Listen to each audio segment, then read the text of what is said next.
יער לבן סוגר בראשי, אני מוצא את השביל מתחת למעיל הכתום שנתת לי במתנה. רצפה מקושטת צבעים זוהרים, אני רוקד עד אלייך, לא אמיתי מרחף, ואת קוראת לי זונה. היה לי טוב, היה לי לא, היה לי משהו קרוב, את בטח לא זוכרת איך יכולתי לפצוע את ליבך. היה לי טוב, היה לי לא, היה לי משהו קרוב, את בטח לא זוכרת איך יכולתי לפצוע את ליבך. כשזה מתפוצץ לי פתאום בפנים, לא בורח השקר, עובד כבר שנים, זה הקסם שלי מול הקסם שלך. תבואי לבקר, כתבתי עוד שיר, תקשיבי בשקט, אולי תחייכי, לא תדעי לעולם אם השיר הוא שלך. היה לי טוב, היה לי לא, היה לי משהו קרוב, את בטח לא זוכרת איך יכולתי לפצוע את ליבך. היה לי טוב, היה לי לא, היה לי משהו קרוב, את בטח לא זוכרת איך יכולתי לפצוע את ליבך.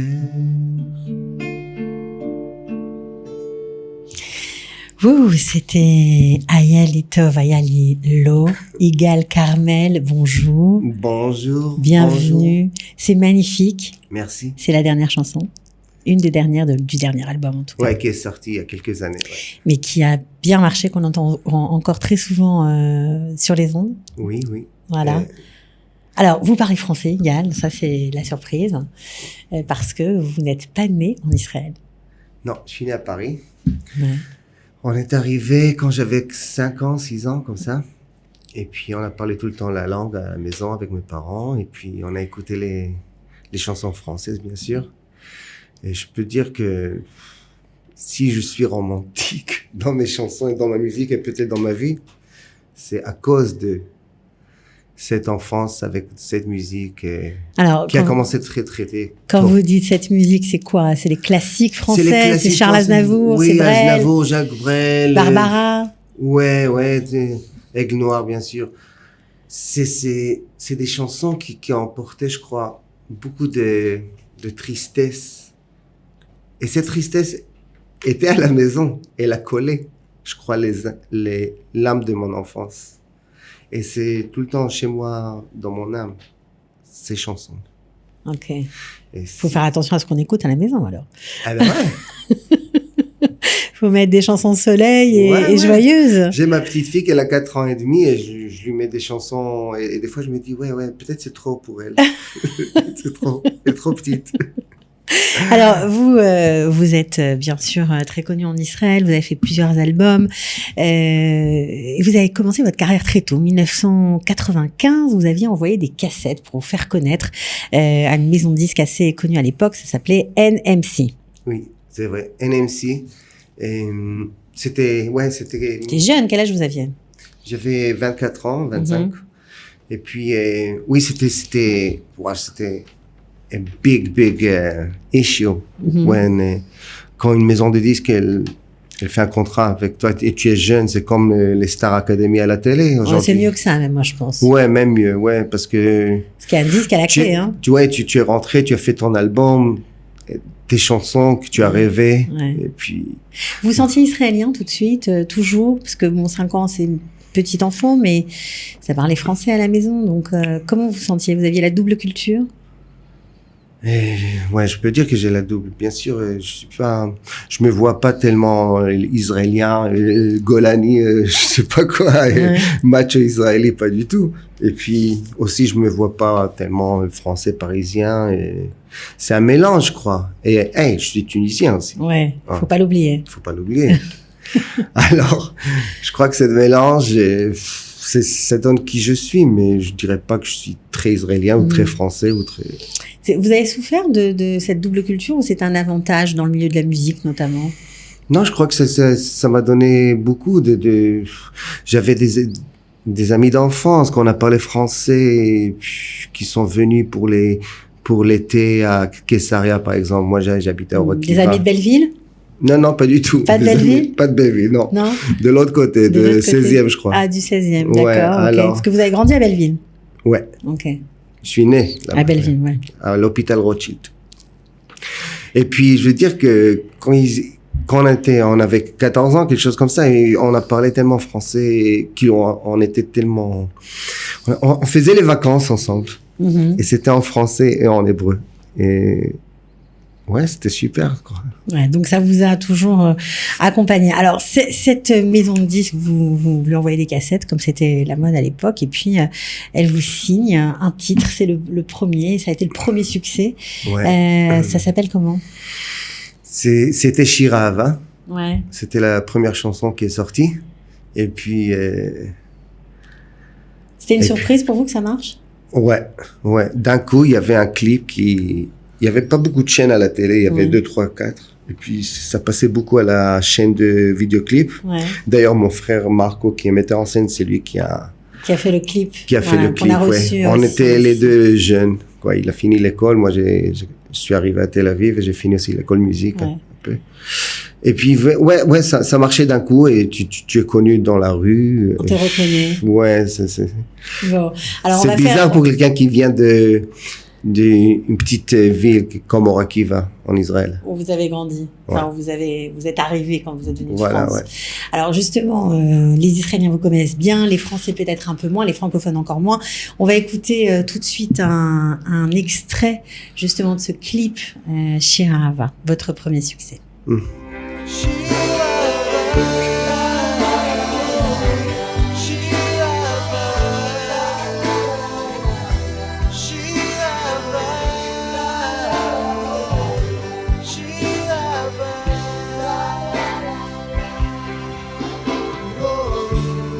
Voilà, alors si on continue en live, non? Parce que ça, Ok. je vous ai sous la main, j'en profite. Ok, je vais la faire. זה שיר אהבה לאישה שאני לא תמיד אוהב.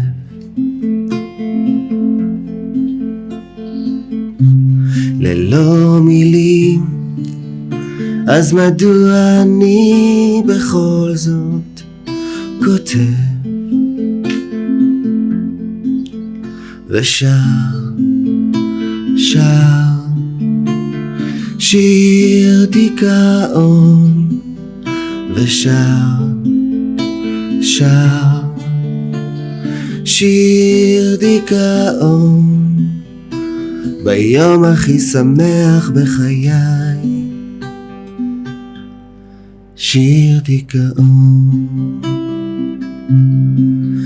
וואו וואו וואו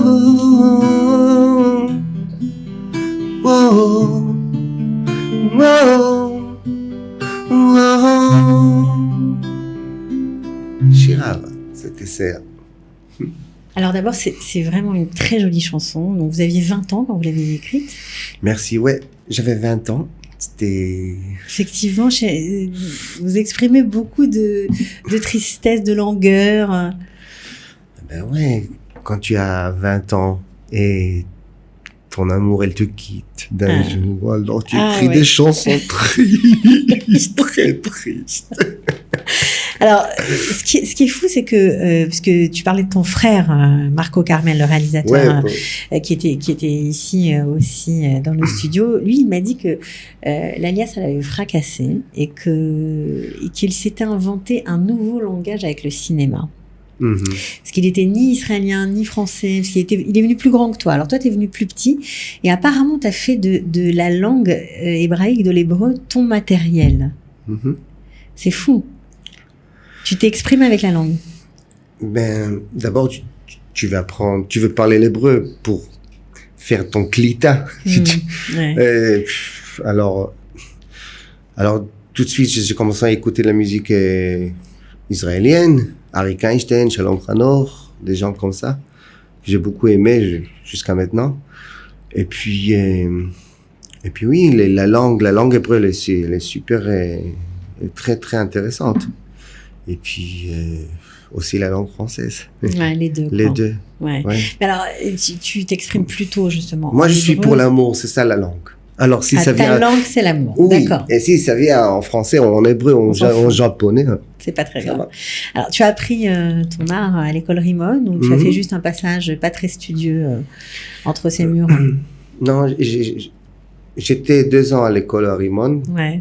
Grande école de musique en Israël. Ouais. J'ai essayé d'apprendre la musique, et puis, mais mon truc, c'était d'écrire des chansons, de m'exprimer, quoi. Et puis, c'est comme, comment dire ça, les notes et tout ça, ça m'a pas intéressé beaucoup. Je voulais écrire des chansons, me trouver là-bas. Et puis, alors voilà, j'ai fait 2 ans, et puis après, j'ai fait aussi le acting. Ouais, t'as joué chez aussi. Yoram Levinstein, j'ai fait l'étude d'acteur pendant 1 an et demi, comme ça. Et direct après, ça a commencé l'album, que j'ai fait sortir 3 albums. Aujourd'hui, il y a une maison de disques qui te suit. Non, aujourd'hui, c'est plus du tout la même chose qu'avant. L'industrie a beaucoup changé. Ouais. Donc c'est toi qui fais ta musique, qui la produit et tout. Ouais. Donc c'est ce qui se passe avec toi. Alors, il y a une autre période, parce qu'en général, les artistes, quand on écoute leur travail, ils sont ancrés dans leur époque. C'est exactement ton cas. Et l'époque, bien sûr, des années 90, 95, 93, avec Rabin, et l'époque où il y avait des attentats, ça sautait tous les jours. À Tel Aviv aussi, il y avait des bus qui sautaient tous les jours, des centaines de blessés. C'était très, très dur. À cette époque-là, tu as écrit une chanson, Milena. Est-ce que tu peux, avant de nous la jouer, nous raconter l'histoire de cette chanson? Alors, Milena, c'est une chanson qui est sortie dans l'ambiance des attentats sur Dizengoff et tout ça. Il y avait un film qui s'appelait Milena avec Monica Bellucci, qui était tellement belle là-bas. Et je me rappelle quand je suis sorti de ce film, il y avait aussi la guerre là-bas, dans ce film. Ouais.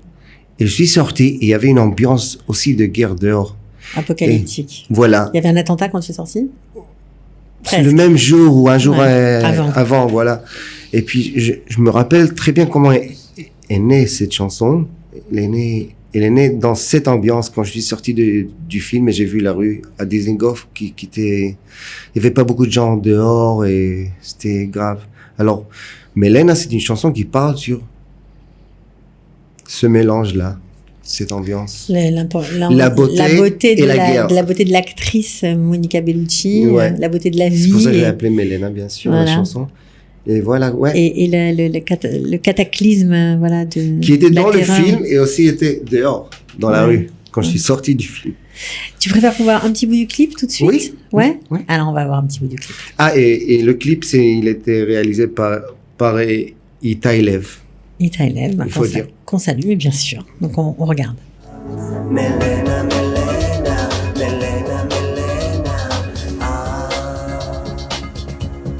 הכאב מואך ממלא, מלנה עצובה, מלנה. Bon, et si je te dis un petit bout encore, parce qu'on a vu un petit bout du clip, on a entendu un petit bout de la chanson, mais...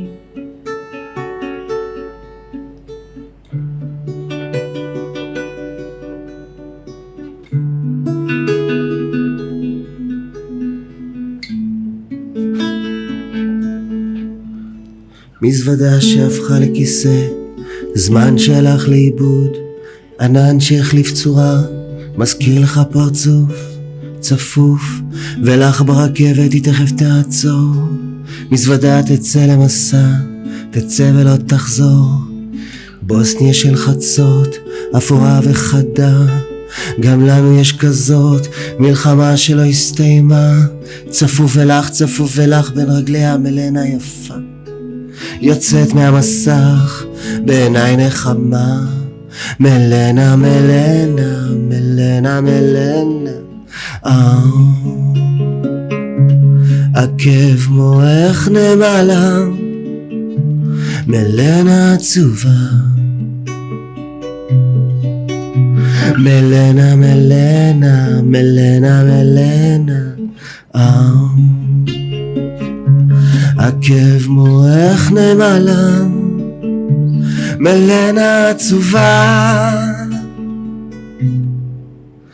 שדה קרב או בית קפה, השד יודע מה, זמן אוויר בוער, ריח של אבק, קוד עבור ברירת מחדל. אחי, איפה אתה? אני מול המסך, מלנה עצובה. ייאוש צובר, ייאוש צובר, ייאוש צובר, תקווה שמישהו כבר יכריע את הקרב עם דגל לבן. מלנה מלנה מלנה מלנה,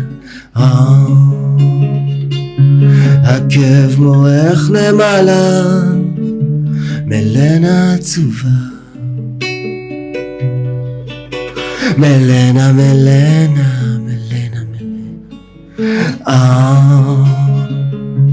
עקב מוח נמלה, מלנה עצובה.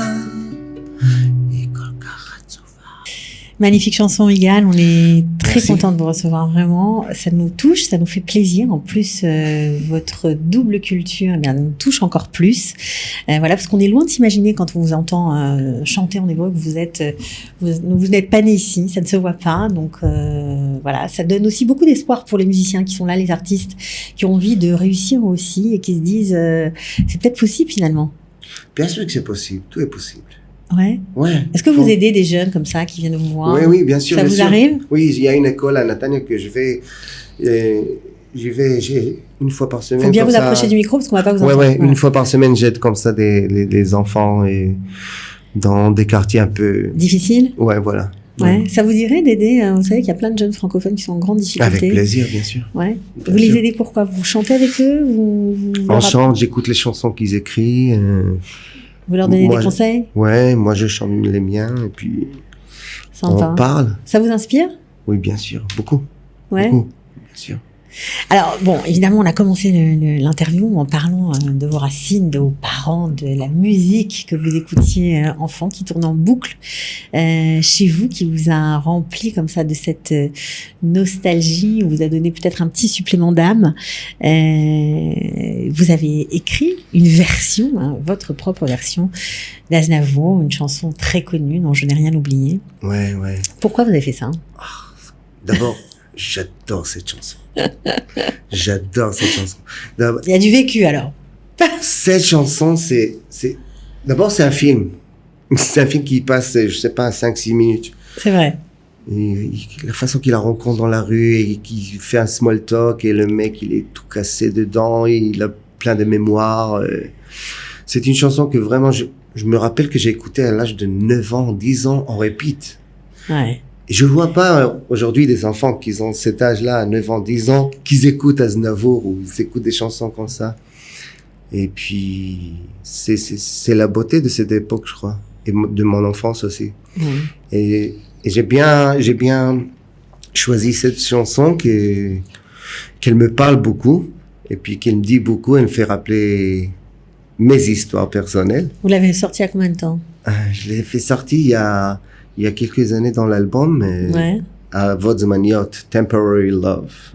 Comment on dit à Vodzmaniot en français? Amour temporaire. Oui, amour temporaire. Ou les amours saisonnières, peut-être. Ouais. Voilà. Et puis, il y avait la maison la page de Aznavour sur Facebook qui a pris cette version, il l'a mis chez lui, il l'a partagé. Ah ouais? Et d'un coup, sur YouTube, ça fait des 1000 le compteur a sauté. Ouais, parce que je sais pas, c'est quelqu'un qui travaille avec lui qui a pris cette chanson et il l'a mis chez lui. C'était... Alors, on peut peut-être finir l'émission en écoutant, voilà, un petit clin d'œil à Aznavour, à votre patrimoine familial.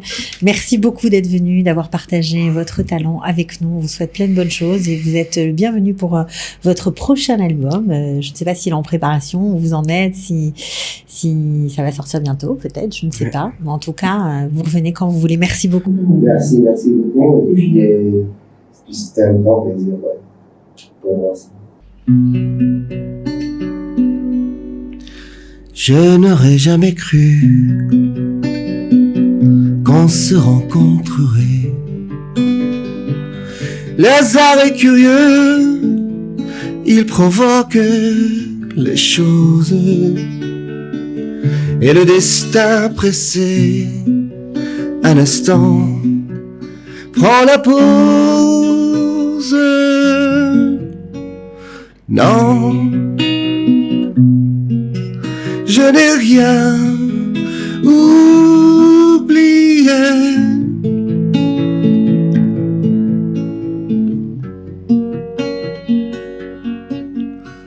Marié, moi, à Londres, je n'en ai nulle envie.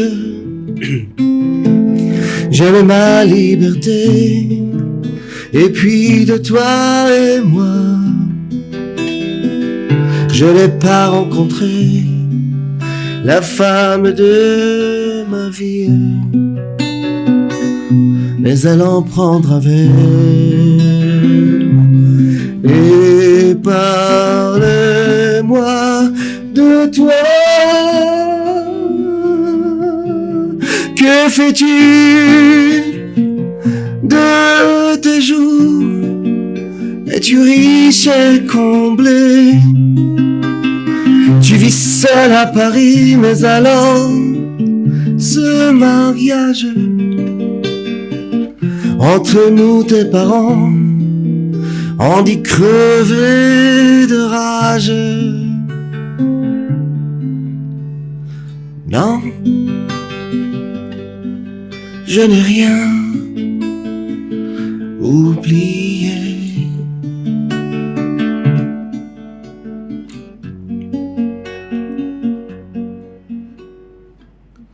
L'heure est courte et déjà le café va fermer. Viens, je te raccompagne à travers les rues mortes, comme mon temps de baiser qu'envolait sous ta porte.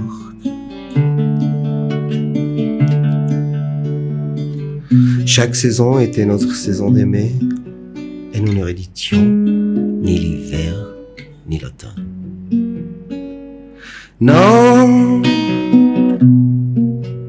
je n'ai rien oublié.